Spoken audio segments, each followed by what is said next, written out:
സരിതമോളെ, ഞാൻ തന്ന സാരി എങ്ങനെയുണ്ട്? ഇഷ്ടപ്പെട്ടോ? ഇതാ തന്റെ സാരി.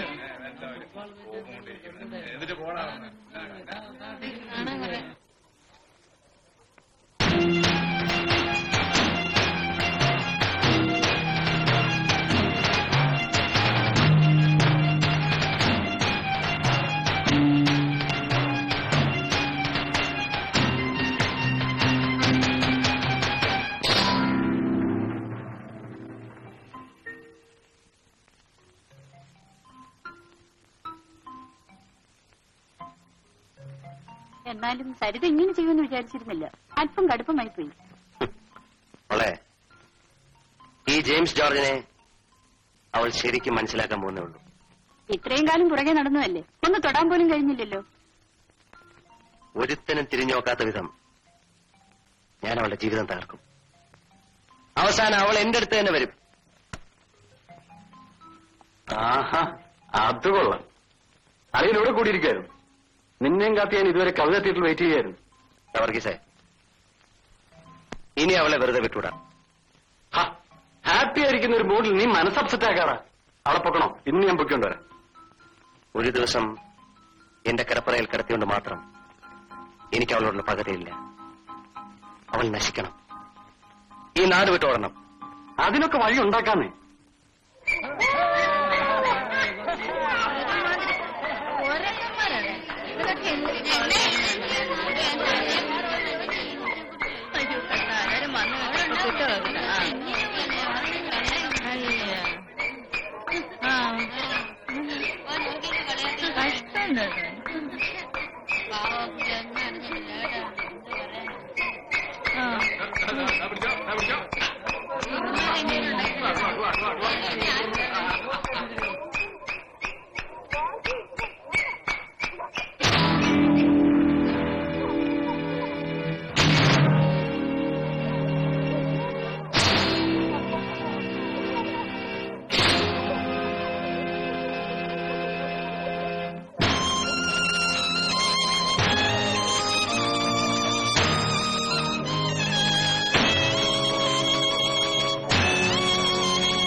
എന്റെ കർത്താവെ, അടുത്ത ജന്മത്തിലെങ്കിലും എന്നെ ഒരു കരുതിയായിട്ട് ജനിപ്പിക്കണമേ.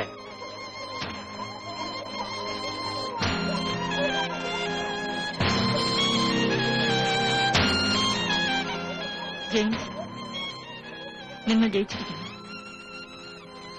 ഒരിക്കലും ജയിക്കാനാവാത്ത വിധം ഞാൻ തോറ്റു.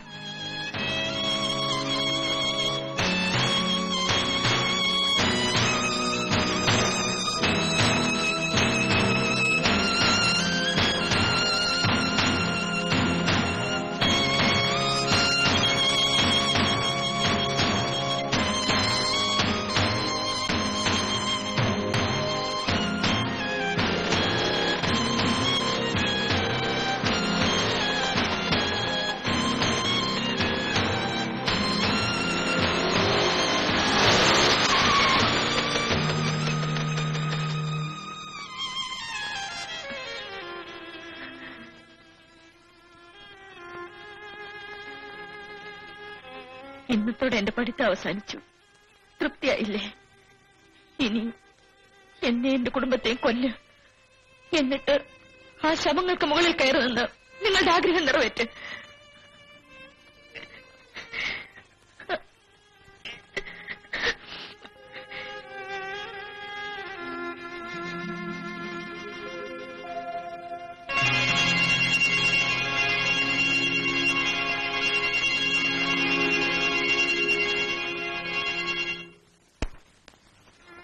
തന്റെ കിടപ്പറ പങ്കിട്ട എത്രയോ പെൺകുട്ടികൾ. അവയിൽ നിന്നെല്ലാം വ്യത്യസ്തമായൊരു മുഖമായിരുന്നില്ലേ സരിത? ആഗ്രഹങ്ങൾ സാധിക്കാതെ വന്നപ്പോൾ അതൊരു പ്രതികാരമായി മാറി. അതിത്രയും ക്രൂരമായിട്ട് വേണമായിരുന്നു.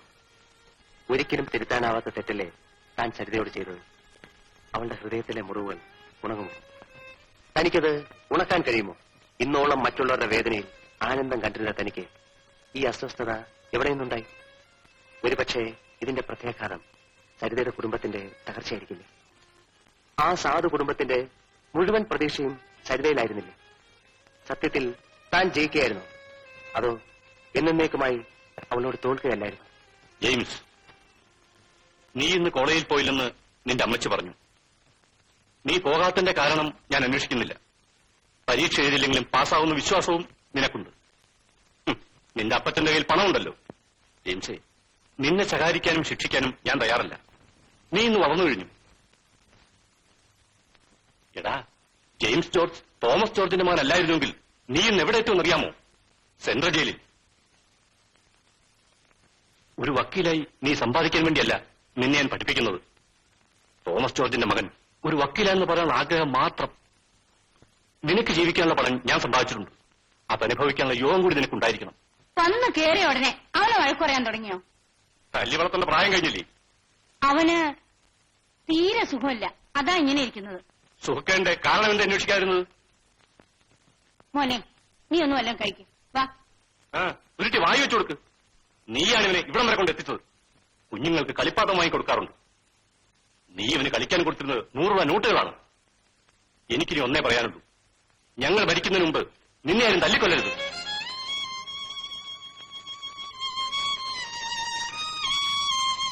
മോനെ, നിനക്കെന്തു പറ്റി?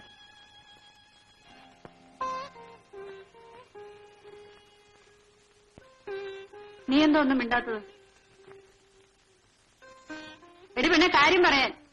ഞാൻ ഇനി കോളേജിൽ പോകുന്നില്ല. അതെന്തുകൊണ്ടാണെന്നാ ചോദിച്ചത്. എനിക്കിനി പഠിക്കണ്ട. ചേച്ചിയേക്കാൾ വലിയ അനിയത്തിയായല്ലോ, ഇനി ഉപദേശിക്കാൻ കഴിയൂ. സരിതേ, ഞാൻ എന്തായി കേൾക്കുന്നത്? സത്യമാണോ? എടി, സത്യമാണോന്ന്? എന്താ അമ്മേ, എന്താടി ഒന്നും മിണ്ടാത്തത്? നിന്റെ നാം ഇറങ്ങിപ്പോയോ? അമ്മ കാര്യം പറ. ഇവളെ ഇന്ന് ഞാൻ കൊല്ലും. അമ്മേ, കണ്ട ക്രിസ്ത്യാനി പിള്ളേരെ അവിടെ കെട്ടി നടക്കാനാണ് ഞങ്ങൾ പോയി കാണടി. ഇങ്ങനെ ഒരെണ്ണം ജീവനോടെ ഇരിക്കുന്നതിനേക്കാളും നല്ലതാണ്. വരുന്നതൊക്കെ അനുഭവിക്കാനല്ലാതെ പിന്നെ എന്ത് ചെയ്യാന്?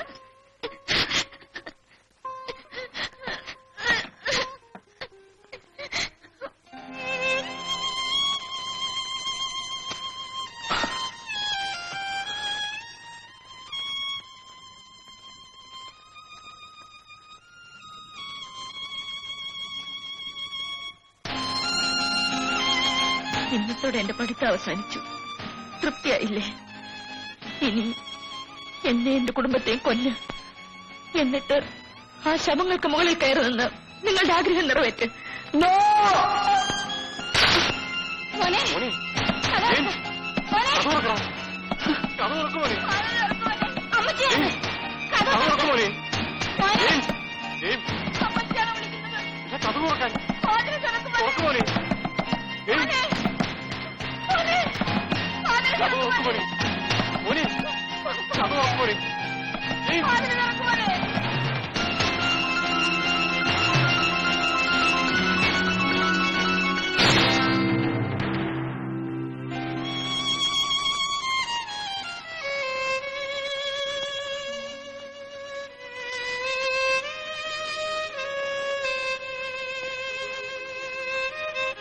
മോൻ ഇച്ചിരി കുടിക്കേ. വേണ്ട ഡാഡി, ഇനി കുടിച്ചാ എനിക്ക് കണ്ണു കാണില്ല. മോന്റെ അടുത്ത് ഡാഡിയല്ലേ ഇരിക്കുന്നത്, കഴിക്കേ. ഡാഡി കള്ളു കുടിക്കുന്ന പാവമാണോ? എന്ന് ആര് പറഞ്ഞു? മേനോൻ അങ്കിൾ. എന്നാലേ മേനോന് പാവമായിരിക്കും, ക്രിസ്ത്യാനിക്കല്ല. മോൻ ഇച്ചിരി കുടിച്ചു. ഇതിന്റെ പാവമൊക്കെ ഡാഡി തീർത്തോളാം. കഴിക്കേ.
ചെയ്ത് കാണുമെന്ന് വിചാരിച്ചു അല്ലേ? അതിന് കാരണക്കാരനായി നിങ്ങളോട് പറയാതെ ഞാനിത് ചെയ്യില്ല. ഈ സമയത്ത് ഞാനിവിടെ വന്നെന്തിനെന്നറിയാമോ? നിങ്ങളുടെ ക്രൂര വിനോദത്തിലെ അവസാനത്തെ സ്ത്രീ ഞാനായിരിക്കണമെന്ന് അപേക്ഷിക്കാൻ. ജെയിംസ്, ഈ ലോകത്ത് ആര് ജനിച്ചാലും മരിച്ചാലും നിങ്ങൾക്ക് നഷ്ടമൊന്നുമില്ല. നിങ്ങൾ വളർന്ന അത്തരത്തിലാണ്, നിങ്ങൾ വളർത്തിയതായ രീതിയിലാണ്. നാളത്തെ സൂര്യോദയം എന്നെ കണ്ടെന്ന് വരില്ല. എന്നെങ്കിലും നിങ്ങളൊരു മനുഷ്യനാകൂ. നിങ്ങളുടെ അമ്മ ഒരു സ്ത്രീയാണെന്ന് വിചാരിക്കൂ. നിങ്ങൾക്കറിയാമോ, എന്റെ കുടുംബം വളരെ ചെറിയതാണ്. എനിക്ക് വേണ്ടി വിവാഹം പോലും ഉപേക്ഷിച്ച് വിങ്ങിപ്പൊട്ടുന്ന ചേച്ചി, ഉറക്കം മറന്ന് രാപകലില്ലാതെ കഷ്ടപ്പെടുന്ന അമ്മ, അവരുടെ ഹൃദയത്തിൽ ഉൾക്കൊള്ളി കൊണ്ടല്ലേ നിങ്ങൾ കുത്തിയത്? നിങ്ങൾ പശ്ചാത്തപിക്കുമെന്ന് എനിക്ക് വിശ്വാസമില്ല. എങ്കിലും പരിശ്രമിച്ചു നോക്കൂ. സരിതേ,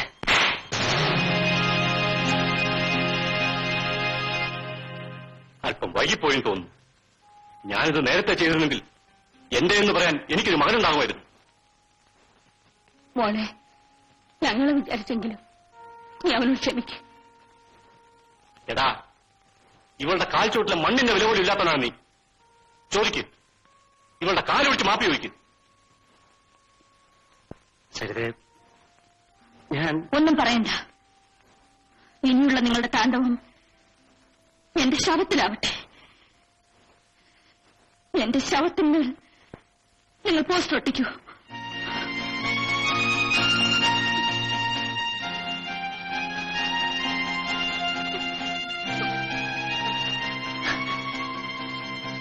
കഴിയാതെ മോളെ, നിനക്ക് ചേച്ചിയില്ല.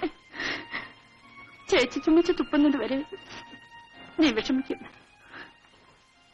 നിന്റെ സ്വഭാവം എനിക്കറിയാവുന്നത് കൊണ്ട് തന്നെയാണ് ഞാൻ ഉറങ്ങാതെ കാത്തിരുന്നത്.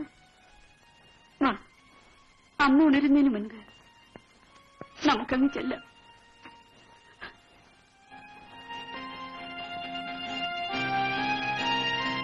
സാറേ, അടുത്ത ജന്മത്തിലെങ്കിലും ഇതുപോലുള്ള മക്കൾ ഉണ്ടാകാതിരിക്കാൻ പ്രാർത്ഥിക്കൂ. അഥവാ ഉണ്ടായാൽ ആ നിമിഷം തന്നെ കഴുത്ത് നിരിച്ച് കൊന്നുകളയണം.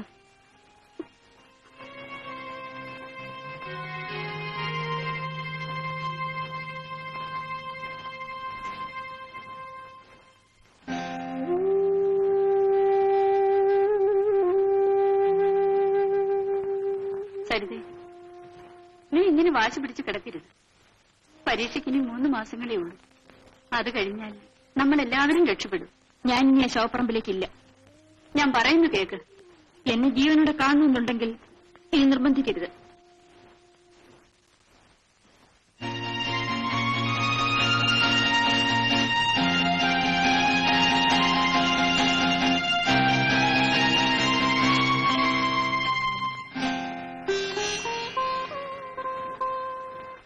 ചേച്ചി,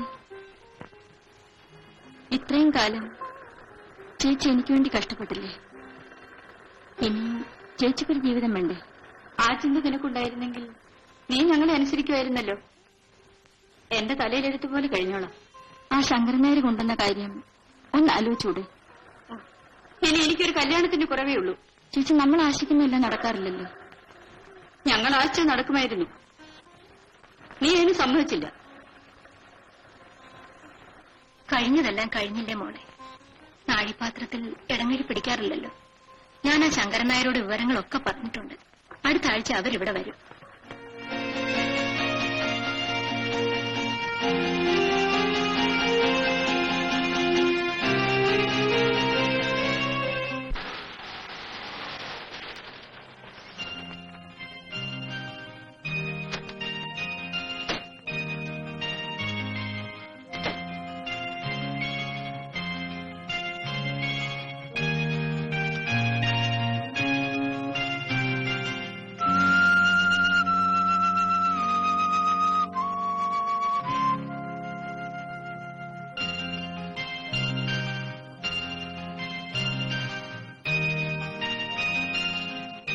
സരിതേ,